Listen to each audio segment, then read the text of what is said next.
we'd start tonight's lesson because we're at the end of the year, we're starting a new year, we're going to have our all of our diets now go into effect. And I would start with 1 Corinthians, where he read, if you just go backwards, some of this thought comes from the last verse in chapter 9 of 1 Corinthians, where he says, but I discipline my, this is New King James translation, but I discipline my body and bring it into subjection, lest I, after I preach to others, I myself should become disqualified. That's something that as a preacher I read regularly and keep on my mind a lot. I understand the burden of having, well, it's like this, and I'm going to be real rude, but here we go. It's just one of those things where I got to say it like this. You know, when a guy gets up and tells you, you need to control your physical appetites, and you need to do the right thing, and he weighs 600 pounds, it's awful hard to have a credibility.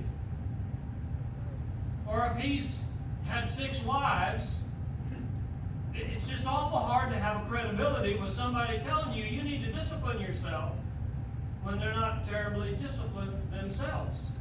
Now granted, it's the rule of the donkey. If the donkey tells you the truth, he is a donkey. Nobody's saying he isn't, but you need to listen to him. And it's the truth. We need to do what we need to do. And so, of course, I'm very much more partial to the American Standard Version of 1 Corinthians 9:27, where Paul says, but I buffet my body and bring it. No, I'm sorry, that's buffet. I looked at that wrong. But yeah, we need to be disciplined. And this is an intro into this next chapter of how we do that.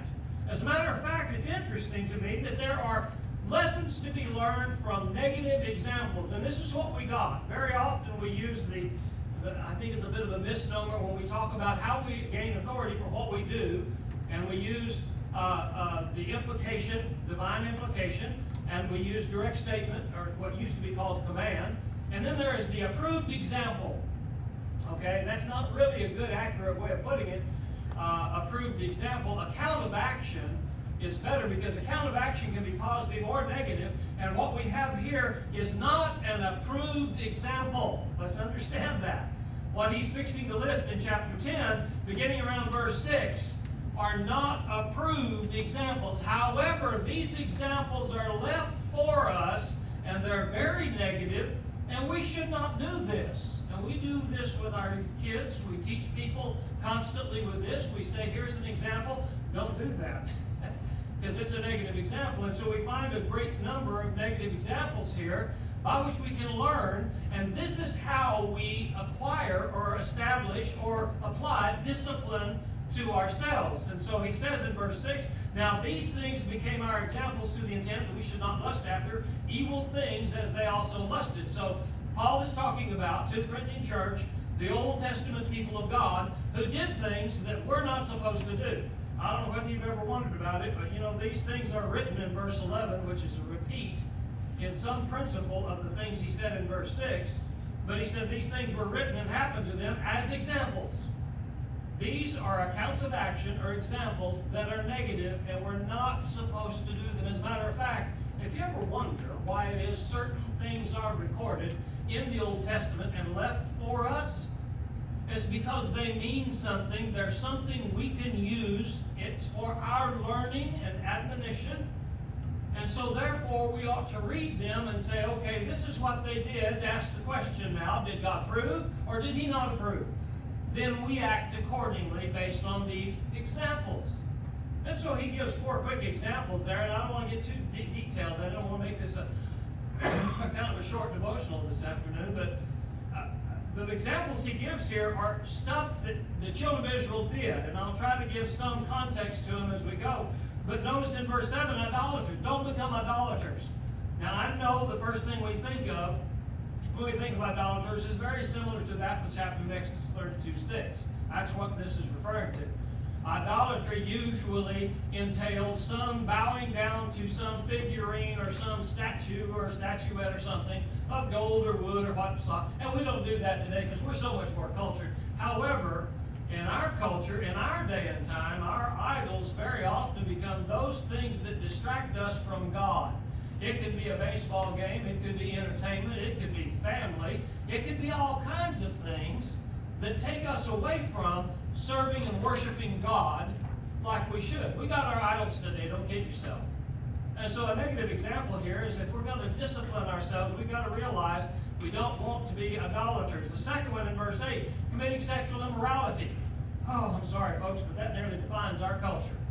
Everything from just, living together, which is a term that really is a misnomer in and of itself, to the every perversion you can think of, and some you can't. And some you don't want to. I mean, there's stuff that you can see that you can't unsee. There's stuff you can think you can't unthink. Now, there's stuff going on in this world that is so incredibly perverse. It just reminds me of Canaan. When the children of Israel came into Canaan, and in Deuteronomy, or particularly in Leviticus, where there is a description of the things that they are doing, and it's so grotesque and so vulgar and so vivid.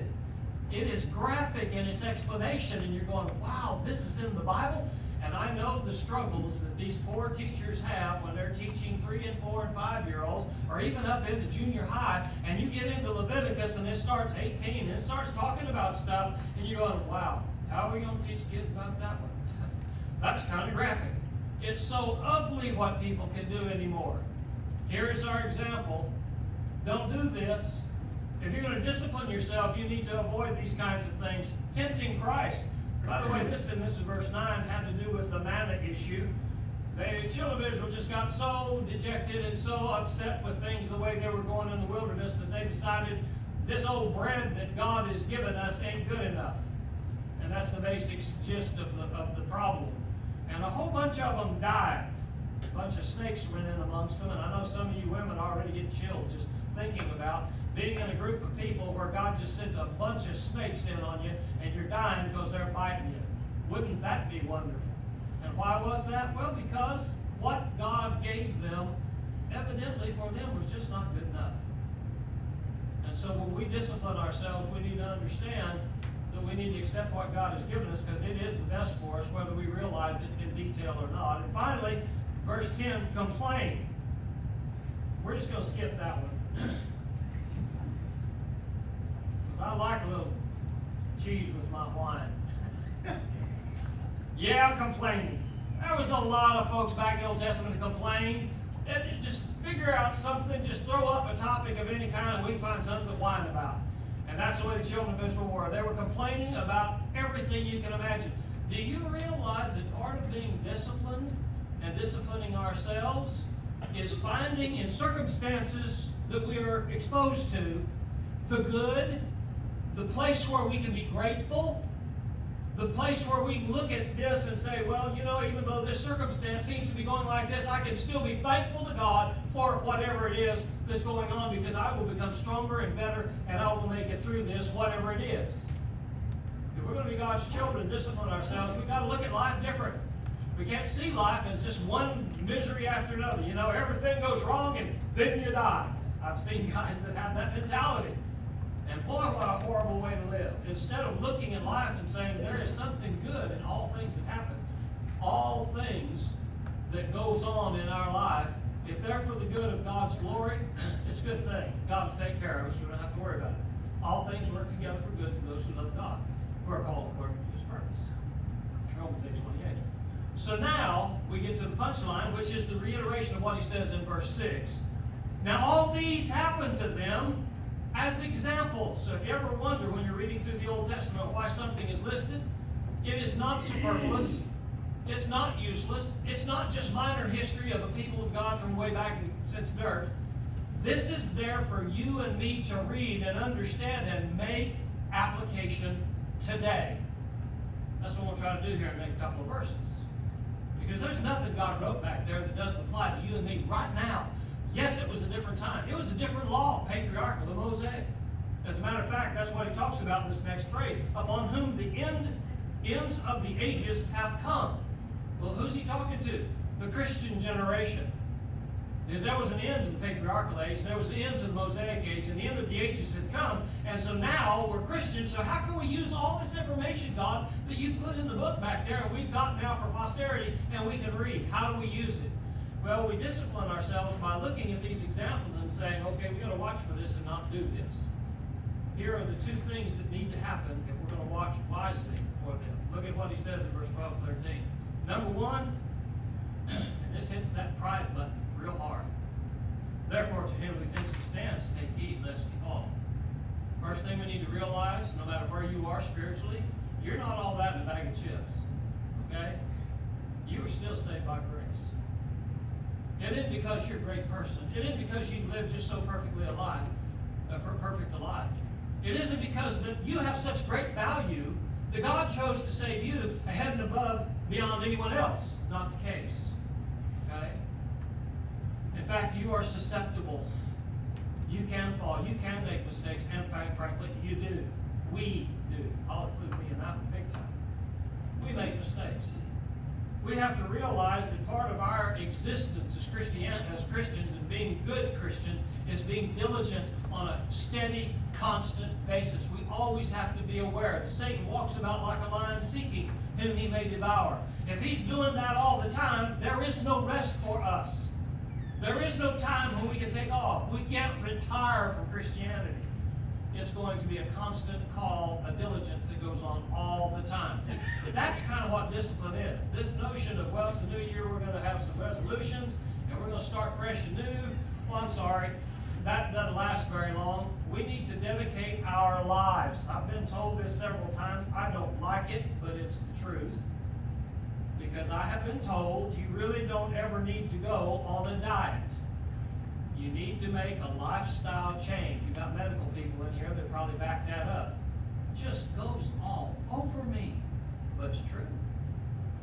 Because really when it comes right down to it, and that's just a physical aspect, being a Christian is not something we do on Sunday. We put on our clothes, come in here and be holy, and then go home, do whatever else we're going to do all year. Oh no. When we put on Christ, we become a new man, a new person. When we put on Christ, we kill sin. Paul would say, I'm dead. Christ lives in me, and that's who I am now.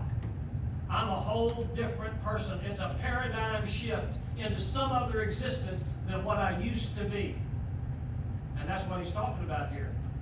You need to take heed and don't think more of yourself than you should, because when it comes right down to it, all we are is because of God.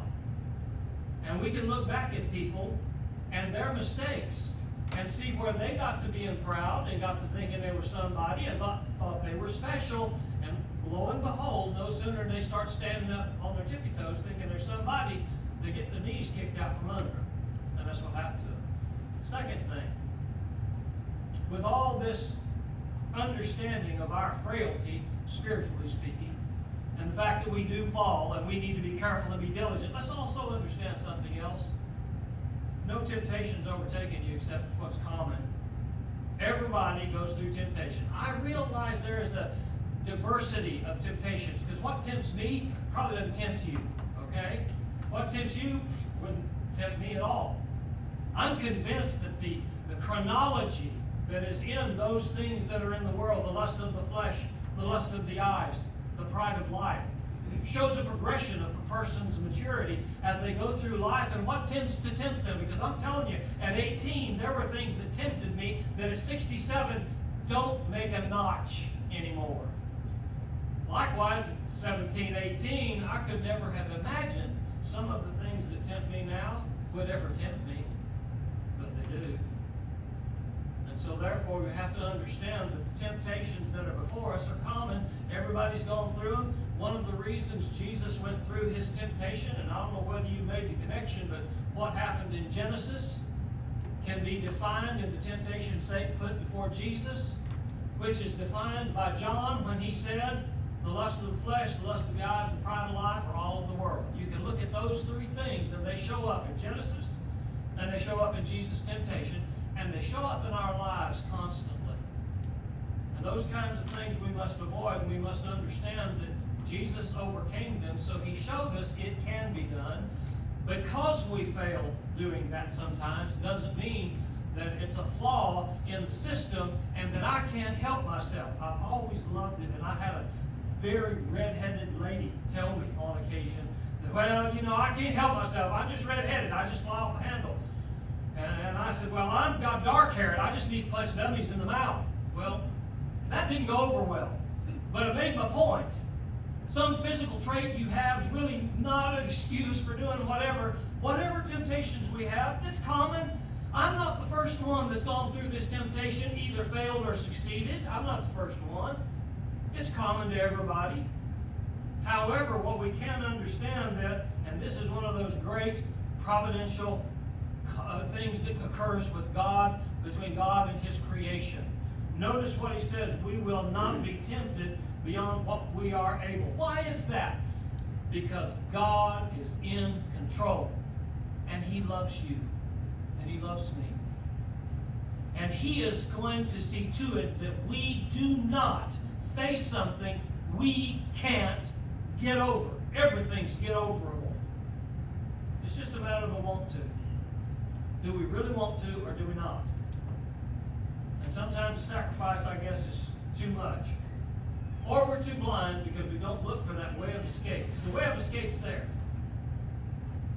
So we have to understand that between these two things, we can look back at some of the things that were done in the Old Testament. In fact, you can analyze the historical accounts of people not doing what God said to do and then reaping the consequences, negative consequences. And you can go through and analyze their pathway to this failure and then the consequences, and you can look at it and say, I don't need to do it. Here's where I need to start, right here, in not falling over there, because this is the end of it. When you follow this path, you're going to end up going off the cliff with the rest of the livings.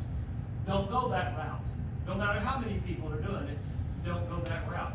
You need to stay over here, and you need to discipline yourself to see long before the cliff comes into view, I can't go this way.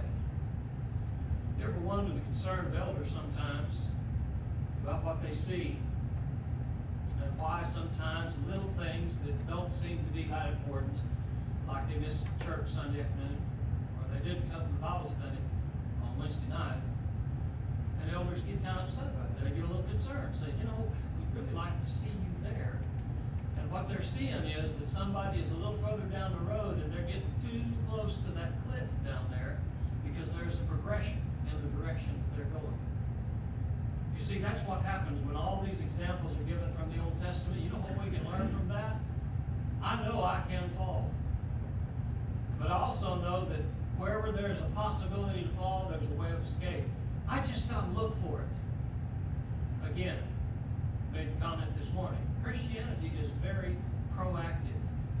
God is not going to beat you over the head and tie you to a fence post so you don't fall over the cliff, drag yourself off that post and go jump over the cliff. He's not going to do that.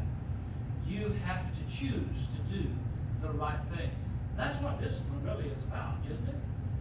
Choosing to do something that for the moment may not be terribly, pleasant for the time. I don't know whether y'all are familiar with some of the workouts that old Isaac does, but y'all know Isaac. Isaac's got more meat on his forearm than I got in my whole body. And it didn't get there by accident. It was a disciplined, strategic, intentional push to do things that weren't pleasant at the time in order to build those muscles. That's just a real simple illustration, and we can see it as he walks around. God did some discipline when he did that kind of thing. Folks, when we talk about our spiritual discipline, which is so much more important, according to Paul's writing to Timothy, bodily exercise profits a little, well, I'm a big fan of that. That's why I don't exercise a lot physically. But anyway, the whole point being, we need to exercise our mind. We need to strengthen our mind, and that is discipline. And the way we do that is look at some of the examples God has given us in the Old Testament and realize I can fall. That's a fact. Okay? But there's nothing that confronts me that I can't get over if I want to. I just need to work on my want to. I gotta want to get right. If you're here tonight, you're not right. The real question is not whether you can or can't. That's already given. You can. It's possible. God will help you do it. You can help yourself to do it. But you just got to decide to do it. It's your choice. I invite you to be disciplined as a child of God. If you want to respond in any way, we'll allow you to do so. We stand together and sing.